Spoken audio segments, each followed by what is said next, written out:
Hey everyone, good evening. It is Thursday, and we are starting the very first episode of the Hearo.Live podcast. Here with me today, I have CEO and my co-host of the Hearo.Live podcast, Ned Lerner. Hello, folks. Welcome to my show, our show. Welcome. So exciting. Yeah, so we're going to talk about some really exciting stuff today. And one of those is a really hot topic that's kind of been trending throughout the COVID-19 period. A lot of people have been wondering what to do during collective displacement and what it's kind of done to us, like our jobs, our way of life, how we're supposed to live in society and interact with one another. Do you have any ideas about this, Ned, and how has it kind of shifted into the way that you've pivoted with Hearo? Well, collective displacement sucks. That's my suggestion. I could give you three answers. You're still allowed to go outside, so spend time outside. I think it's fine if you're 6 feet away from your friends, maybe 8-10 feet if you're cautious. You can wear a mask. That's great. Luckily, where I live, it's pretty nice most days outside. So, yeah, that's a saving grace. The other suggestion is what my son does, which is he plays a lot of online games. He's got his headset. He's got his microphone. He's having a good old time, just like he did before. He misses his girlfriend, I have to admit, but his other friends he's pretty good with. And then, of course, with Hearo, we're trying to do the same thing for everything besides League of Legends. So you want to watch Netflix or TV, same deal. You grab your headset, you grab Hearo, and watch whatever you want with your friends, and chat up a storm, and change the channel, and do all that stuff. It's not so bad. Awesome. So I guess when we're thinking about virtual gatherings, you kind of touched on it already. And we just talked about how everyone's kind of shifting into, instead of hanging out with their friends, they'll be watching things together online. What are some of the ways that that Hearo's been changing around its available services to fit that market? Well, we were certainly not expecting this. Which is kind of, well, no one was expecting it. But when we set out on this journey in 2017, and our mission was to actually reduce social isolation caused by people spending so much time on their cell phones. There's this classic, like, you spend like 3 hours a day doing that, and you kind of, the rest of the world fades away. And so that was cutting into people's like real lives. So we figured, well, if you're going to do that, you might as well have fun, do it with your friends again, as if you were, on a video call with them, playing a game with them, but now, watching TV or YouTube or whatever with them too. So that was the original mission. Started to build it, and we were about to launch with March Madness when COVID hit. It's like, darn, no March Madness. Oh, that was a good event. I know. So because March Madness would be the perfect thing to hang out and watch with your friends. So. And then there was no sports at all. So it's like, let's grab Netflix, Amazon Prime, Disney Plus, and then at least you got something to watch with your friends. And that's been a pretty hard project, but happily wrapped up. And now sports is back too. So we've got something that's well designed to kind of get you through these next few hard months. Oh, that's awesome. I was thinking about it because I kind of had an online experience my entire life. I was very hermited. So getting into COVID was pretty easy to kind of stay indoors and figure out how to shift into that work from home model. Although I know a lot of people were kind of struggling because of the lack of social contact with others. Well, what are some gamers rule? So, and my sense is that people who make games and play games, they're about 5 or 10 years ahead of the rest of the world, and so that's been good for us as a company of gamers trying to teach everybody else all the good stuff that gamers do without having to become a champion Call of Duty shot. That's not so easy to do. Yeah. So you mentioned making games. I know that you have background working in console development. So how do you? Yeah. Many years of carrying the heavy boulders up the big hills. Yes, indeed. So we want to talk more about how gaming is kind of shifting into the streaming model and how that's kind of affecting the climate that we're in right now.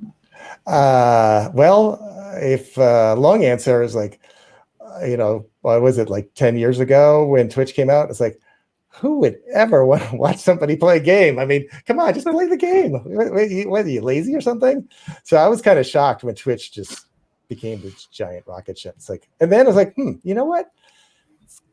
It's actually pretty fun to watch other people play games because they're really good at it and I'm not. And if I watch them, you know what? I might learn some tricks. And oh, by the way, if I don't have 3 hours free and only have 7 minutes free, that works fine. So it's like, I get to be a better gamer. I can fit it into all the little spare slots in my schedule.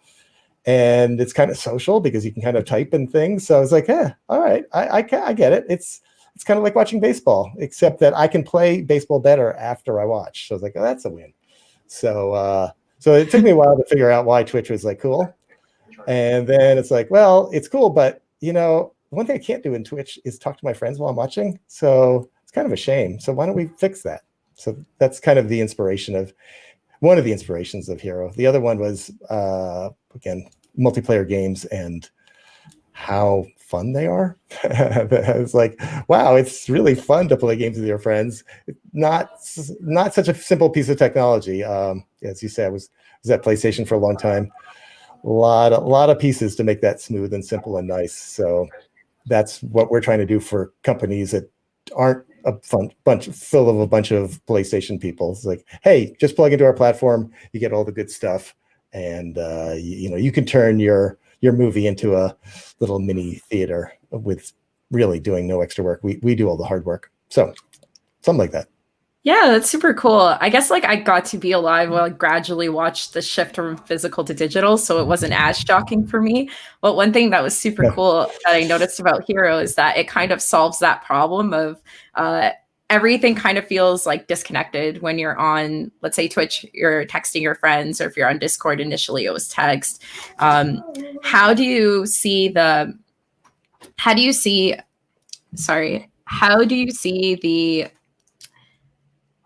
Oh, sorry. So if we talk about how hey, this I'm the one supposed to screw up here. You're the pro. Come on. Thank you. I get 2 chances now. Keep going. Thank you. So if we talk about content creation and how this is going to affect Hearo's growth, what is the content focus for Hearo? Because I know that when you're on YouTube and you're on Twitch, your focus is creating content, but on Hearo, it's more like watching. So how do you think that communities are going to interact with each other when they're not centering around like one person, one solo figure? Well, a really simple answer is I don't know what's going to happen, but we'll find out and it'll be fun. A better answer would be when you're on YouTube or Twitch, they only let you stream stuff that you've basically made yourself. Because if you stream other people's stuff, it's a copyright violation. And the game companies have been really nice and just said, oh, fine, stream our games. It's our copyright. But, our business is selling games and not making money off of people watching it. So you can basically stream your head. That's your copyright. Your voice, that's your copyright. And the game, because they're being nice.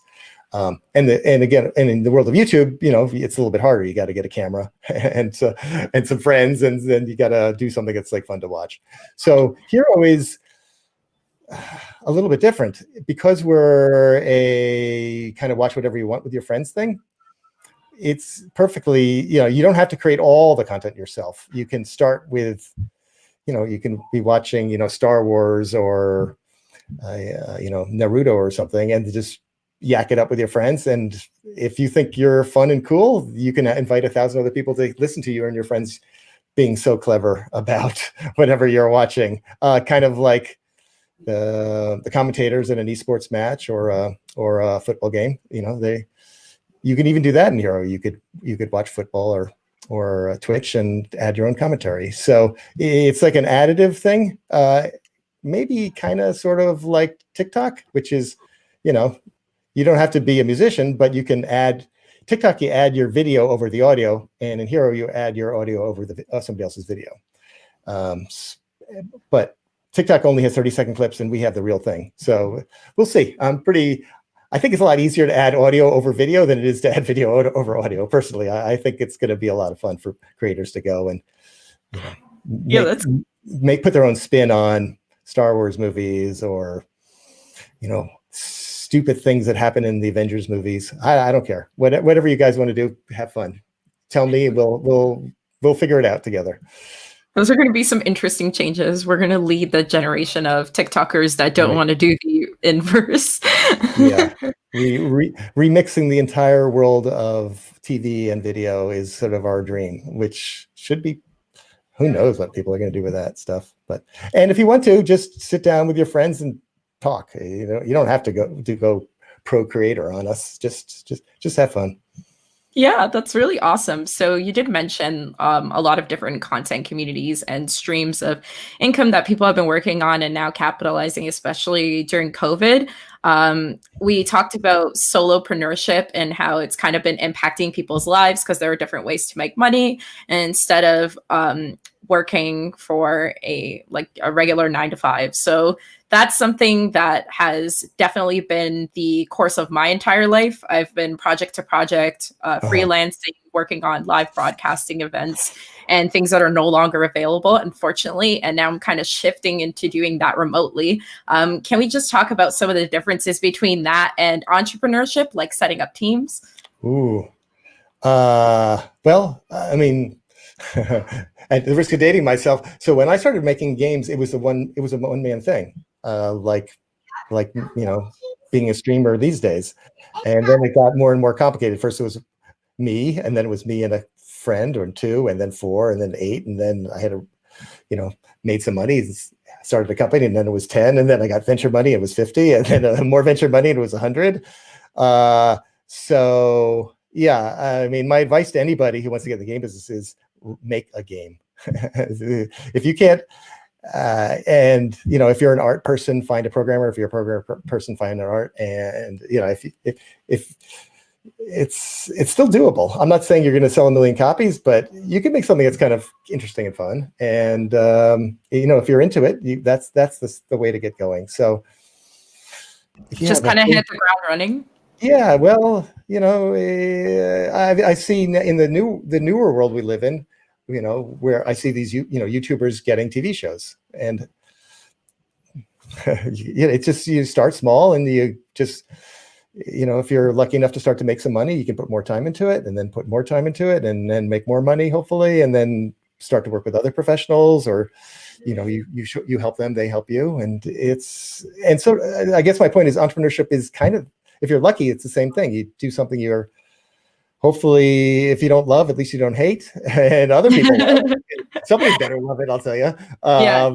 And if you're right, more people will love it, and then you'll start to get attention and maybe some customers, and you can leverage it up that way. That's a good way to get going. If you're if you're at a different part of your career and you've have had a great job at Apple or Google, and you've got a bunch of Google millionaire friends, and they think you're the smartest person you've ever met, and they write you $1 million check. Okay, you can skip the first 5 steps, but I didn't. I started with me typing with an Apple II, and it took a while, but after a mere 5 or 6 years, it worked great. So and even then, I would say I'm making fun of myself, but I was obviously in the situation where I didn't have to pay giant student loan bills off, or child support, so I could afford to live on pizza for a couple of years, and just struggle through the, hey, I'm having a great time, but no one's paying me anything phase. So that's if you can get past that part, you're good. You're good. And that's hard. So.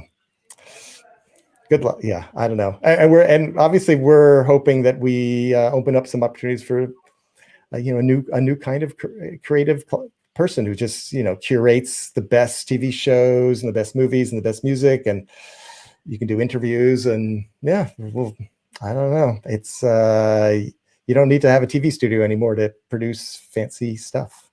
So. My favorite content curators are definitely the people that make reaction videos, because they always pick something that's really cool, and I just love seeing it. So I feel like we're definitely playing into that niche. And I wanted to also bring up that you mentioned the importance of building relationships. So something that a lot of people have noticed is that being online has kind of changed how we interact with each other in a large way.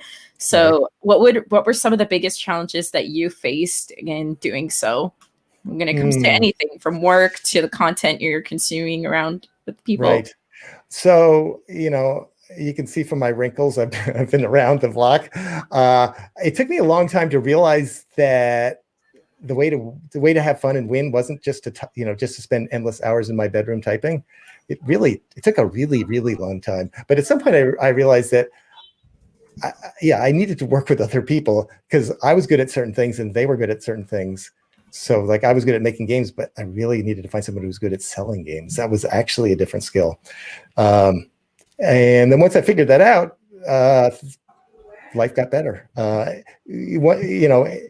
Again, I was lucky that what I'd already done on my own, time was interesting to the people who wanted games to sell. So when it was time to go out and move to California, I knocked on the door of Electronic Arts and met this brilliant gentleman, Stuart Bond, and he was like, "Wow, this is pretty darn cool. How would you like to work with us, kid?" Like, "Oh, I would love to work with you, Stuart, in Electronic Arts." And that was a good decision. Because they were the masters of their business. But there are people who seem to succeed all on their own, but I suspect if you pried under the covers, you'd find out they've got a support network. They've got maybe some of their friends are streamers and give them a pitch to get the first 10,000 people to show up, or maybe they've got some mad skills or whoever. But you'll be a lot. You need to find people to help you. And I did it the hard way, but I think, if you've got a true heart and a little bit and passion, that really goes a long way. And I think most people are pretty nice. I mean, if you go to someone with that sort of honest sense of, enthusiasm and respect, they'll give you some help. The world is not, there's a lot of good folks out there. I would definitely try to get some on your side. Yeah. Might take a while, but it's worth it. It's worth the effort. That's awesome. See, I like that, because for me, I'm actually the opposite. So I'm adjusting from building online communities into going into in-person events. So I actually did it the other way around. So it was weird to switch, kind of like switching that way and then switching backwards. I don't think they're that different. Maybe online is a little bit more of a equalizer, because everybody, you're not region locked. Well, you're not region locked. And I think, I don't know, what was I going to say? I think you're less scary. Like if you try to meet, say, Mark Zuckerberg, he would freak out. Right? but if you typed a message to Mark Zuckerberg, he's not going to freak out. I mean, he might, especially if it was a nice, respectful message, he might ignore you, but he's not going to go like, why does this person want to get so close to me that they can touch me? And also it's a little less non-judgmental in the sense that everybody can be a dog or a cat on the internet. You know what I mean? It's actually true. It's not like they look at you and in the first second they go like, "Hey, your clothes aren't that nice, and your teeth aren't perfect. Thank you. And you have great hair or not." So I think people are just sort of treat other people kind of as a blank slate on the internet, where in real life maybe they should, but if you're in the right fraternity, maybe they treat you real nice. But if they don't like your accent, they might think you're stupid or something. So that's I think it might be a little easier to. And like I said, there's the fact that you're not actually in their face, I think, is less intimidating, especially if you're super eager, super eager. It's like, I've always wanted to meet you. It's like, hello. So I don't know. Masks are the great equalizer, because they cover your face and they also muffle you, so no one's going to hear your accent. We all look like bandits. Isn't that great? Hello. Okay. Yeah. So I guess we pretty much covered a lot, and I'm super excited for what we're going to talk about next time. I know that we have some really awesome topics along the way, like how we utilized really underrated communities to push out content, K-pop and stuff. K-pop. Somebody here likes K-pop. A lot. Hey. Korean fans are going to be what pivots Hearo into all of the news networks. Especially the international ones. We got this. I love everyone. So I hope they love me back, though. That's what I don't know yet. And yeah. So pleasure to podcast with you, Ayan. And yeah, thank you so much, Ned. We're going to hope that we get our community involved with us too. So wherever this ends up, feel free to reach us on Discord, and we will reach back gently, I promise. Thank you. Okay.